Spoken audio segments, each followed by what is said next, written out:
We seek your face, O Lord our King, in every trial. 매일 성경 묵상을 돕는 해설 가이드입니다. 안녕하세요, 묵상 코치입니다. 함께 읽고 나눌 말씀은 역대하 15장 1절에서 19절까지 말씀입니다. 아사라 선자를 통해 하나님은 그를 찾는 자에게 평안을 주실 것을 아사와 백성에게 약속하십니다. 하나님과 함께할 때 하나님이 우리와 함께 하십니다. 하나님을 찾으면 그가 우리에게 발견되실 것입니다. 그러나 하나님을 버리면 그도 우리를 버리실 것입니다. 아사와 유다 백성은 하나님의 말씀을 듣고 힘을 내어 가증한 물건들을 없애고 하나님의 제단을 재건했습니다. 그리고 하나님께 제사를 드리며 하나님만 찾기로 언약을 맺습니다. 1절에서 7절은 아사랴를 통한 하나님의 말씀입니다. 하나님의 영이 오뎃의 아들 아사랴에게 임하여 구스 군대를 물리치고 돌아오는 아사 왕과 백성에게 용기를 주는 말씀을 전달합니다. 이 말씀은 이후 아사와 백성이 하나님과 언약을 갱신하는 계기가 됩니다. 이 두 부분은 역대기에만 나오는 내용입니다. 선지자를 통한 하나님의 말씀의 요지는 나를 찾으면 만나리라 입니다. 이 요지는 먼저 세 가지로 정의되어 있습니다. 첫째, 백성이 하나님과 함께하면 하나님도 그들과 함께 하실 것이다. 하나님은 이미 함께 하실 것을 약속했으나 그들이 하나님과 함께하지 않는다면 하나님도 그들과 동행할 수 없다. 둘째, 백성이 하나님을 찾으면 하나님도 그들을 만나실 것이다. 특히 모세와 다윗이 권고했듯이 완전한 마음과 기쁨으로 하나님을 찾아야 합니다. 하나님을 찾으라는 주제는 14장 3절에서 7절에 아사가 행한 선과 정의에 수반된 핵심 내용이었습니다. 셋째, 백성이 하나님을 버리면 하나님도 그들을 버리실 것입니다. 이는 이미 르호보암과 유다가 하나님의 율법을 버리자 하나님도 그들을 시삭의 손에 버리신 일, 여로보암과 북이스라엘이 하나님을 버리고 불순종하자 그들로 아비야의 전쟁에서 대패하게 하신 일 등으로 증명되었습니다. 이 권고에 덧붙여 하나님은 나를 찾으면 만나리라 라는 명령이 실제 삶에서 실천되어야 함을 과거 역사를 통해 가르치십니다. 이스라엘이 하나님을 찾지 않은 증거는 참 신과 가르치는 제사장과 율법의 부재에서 나타납니다. 첫째, 참신의 부재란 이스라엘이 하나님을 참신으로 인정하지 않았으며 참신인 하나님을 무시했다는 뜻입니다. 사사시대처럼 하나님을 자신들의 왕으로 삼지 않고 그 대신 우상을 택했음을 암시합니다. 둘째, 제사장의 부재는 제사장부터 본분을 지키지 않았음을 뜻합니다. 하나님의 특별히 레위 자손에게 제사장 직분을 주고 그들로 죄를 분별케 하고 율법을 가르치게 하고 제사를 주관하게 하셨습니다. 그러나 제사장이나 레위인들이 타락하여 백성을 제대로 이끌지 못했습니다. 셋째, 율법의 부재는 이스라엘이 하나님의 율법을 지키지 않았음을 뜻합니다. 하나님은 이스라엘로 거룩한 백성이 되도록 율법을 만가지로 기록하셨으나 그들은 이를 이상한 것으로 여겼고 율법을 버렸습니다. 이와 같이 그동안 이스라엘은 하나님을 찾지 않았고 그 결과 하나님이 주신 평화와 안정도 그들을 떠났습니다. 대신 땅의 모든 거주민에게 혼란이 임했고 사람의 오가는 일상의 평화가 없었으며 민족 간에 성국 간에 충돌함으로 혼란만 늘어났습니다. 이런 시기는 이스라엘이 출애굽 후 광야를 지날 때나 가나안 정착 후 사사시대나 혹은 왕정시대에도 때때로 찾아왔습니다. 그런데 그런 때라도 백성이 하나님께 돌아와 그를 찾으면 하나님은 그들을 만나 주셨습니다. 사사시대에는 이방의 핍박으로 백성이 하나님께 부르짖을 때마다 사사를 보내어 그들을 구원하고 땅의 평안을 주셨습니다. 르호보암 때에는 왕과 방백들이 겸비하고 하나님께 돌아오자 하나님은 그들을 멸하지 않으셨습니다. 그러므로 이제 아사와 백성은 하나님을 찾는 일에 더 힘쓰고 환난이 닥쳐도 낙심하거나 힘을 잃어서는 안 됩니다. 하나님은 그를 찾는 자들에게 상급이 있을 것을 예고하며 용기를 북돋우십니다. 8절에서 15절은 아사의 개혁과 하나님과의 언약 갱신입니다. 하나님의 말씀을 들은 아사는 영적 각성에 박차를 가하고 백성과 함께 하나님과 언약을 갱신합니다. 아사는 강하게 하라 라는 하나님의 말씀에 순종하여 스스로 강하게 하여 용기를 냈습니다.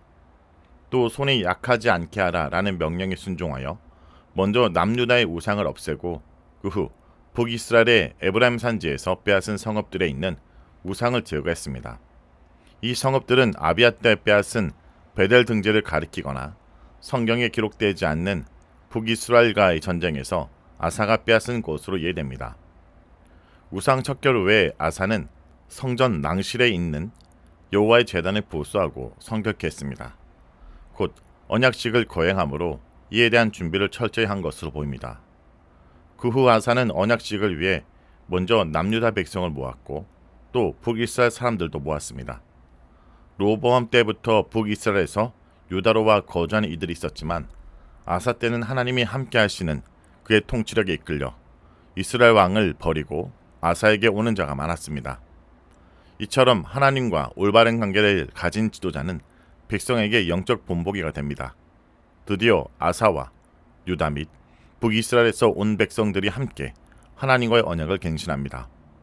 이 행사는 이스라엘 조상들이 시내산에서 하나님과 맺었던 언약을 삼게하며 이제 아사와 백성이 새로운 언약 대상으로서 하나님과 그 언약을 갱신하는 것입니다. 이 행사는 아사 제15년 제3월에 열렸습니다. 제3월은 오순절이 있으므로 이때에 맞춰 언약식을 거행한 것으로 추측됩니다. 그들은 세라와의 전쟁에서 노력한 짐승 중에서 소 700마리와 양 7,000마리로 여호와께 제사를 지냈습니다. 또한 그들의 온 마음과 온 영혼으로 조상들의 하나님 여호와를 찾기로 언약을 맺었습니다. 여호와를 찾지 않는 자는 누구를 막론하고 죽음에 처할 것까지 선언했습니다. 온 무리가 하나님께 큰 소리로 맹세하고 악기를 불며 경축하며 다 같이 기뻐했습니다. 온 마음과 온 뜻으로 임한 이들의 태도는 신명기 6장 4절에 대한 순종입니다. 즐거움과 찬양과 악기 소리는 다윗과 솔로몬 때 언약궤를 옮기고 성전 봉헌식을 거행하던 날을 기억나게 합니다. 모두 하나님 백성으로서 하나님께 마땅한 헌신을 표현하는 모습입니다. 하나님은 그를 찾는 아사와 백성을 만나주셨습니다. 이로써 아사를 통한 말씀이 성취되었습니다. 백성을 만나주신 증거로 하나님은 그들의 사방에 안식을 주셨습니다. 16절에서 19절은 아사와 마아가입니다. 아사는 태우 마아가가 아세라 목상을 만들어 숭배하자 그녀를 폐위했습니다. 마아가는 압살롬의 손녀이자 르호봄의 아내이며 아사에게는 할머니입니다. 아사의 결정은 혈연에 얽매이지 않는 가감한 신앙적 결단을 보여줍니다. 아사는 태우가 만든 우상을 자르고 부수어 기드론 시냇가에서 불살랐습니다. 그러나 이방신 숭배 장소인 산당들은 제거되지 않았습니다. 앞서 14장 3절과 5절에서 아사가 산당을 제거했다 언급한 것과 상충됩니다. 14장 3절에서 5절에는 우상 척결의 중심을 두어 일반적으로 유다 산당을 대부분 제거했음을 묘사하고 16절에서는 제거되지 못한 산당도 일부 남았음을 구체적으로 언급한 것일 수도 있습니다. 산당이 남아있으므로 백성들 중에 이방신을 숭배한 자들이 있었습니다. 그러나 아사의 마음은 평생 완전했습니다. 이 평가는 그가 하나님 눈에 선과 정의를 행했다는 평가와 마찬가지로 아사에게 죄나 실수가 없었다는 뜻이 아니라 그의 일생에 대한 전반적인 평가일 뿐입니다. 아사는 아비야와 자기가 전리품을 얻은 것 중 하나님께 헌납한 은금과 그릇을 성전으로 가져갔는데 이는 하나님에 대한 물질적인 헌신을 나타냅니다. 하나님을 찾고 말씀에 순종하는 아사에게 하나님은 이때부터 그의 재위 제35년까지 전쟁 없는 평안한 시대를 허락하셨습니다. 하나님이 온 마음으로 그를 찾은 백성의 사방에 평안을 주셨음이 확증됩니다. 평안과 하나님을 찾은 행동 사이의 긴밀한 관계가 반복 제시되었으므로 19절의 아사시대의 평안에 대한 언급은 역대기를 읽는 자들로 하여금 하나님을 온 마음으로 찾도록 도전합니다. 성도 여러분, 아사왕의 이야기는 우리 모두의 이야기입니다.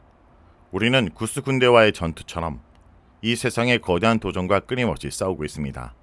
그리고 우리는 때때로 하나님의 은혜로 승리를 경험합니다. 하지만 승리 후에 오는 가장 큰 유혹은 자기만족과 영적 나태함입니다. 아사라 선자의 메시지는 승리 후에 주어지는 복음의 도전입니다. 우리가 하나님을 찾는다면 우리의 죄인됨을 인정하고 우리의 모든 노력과 열심을 내려놓고 오직 예수 그리스도 안에 있는 완전한 구원과 참된 안식을 구하는 것입니다. 우리가 찾으려고 애쓰기 전에 이미 하나님은 우리를 찾기 위해 자신의 아들을 보내주셨습니다. 예수 그리스도께서 우리를 대신하여 십자가에 희생하심으로 하나님을 찾을 수 없는 죄인된 우리에게 하나님을 만날 수 있는 길을 활짝 열어주었습니다.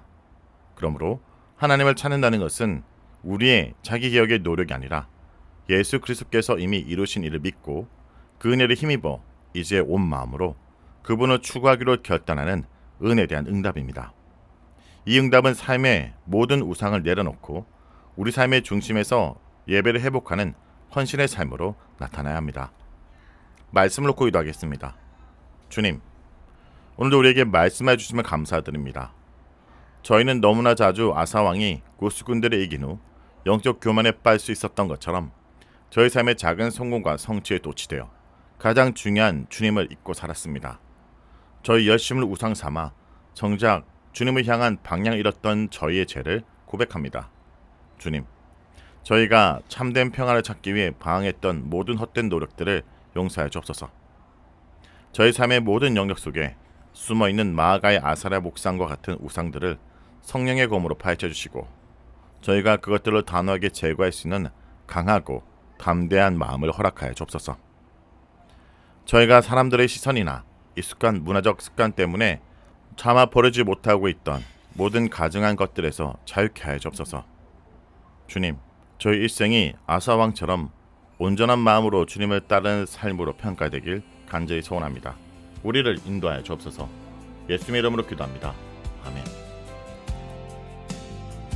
In the temple, hearts unite, we lift our hands.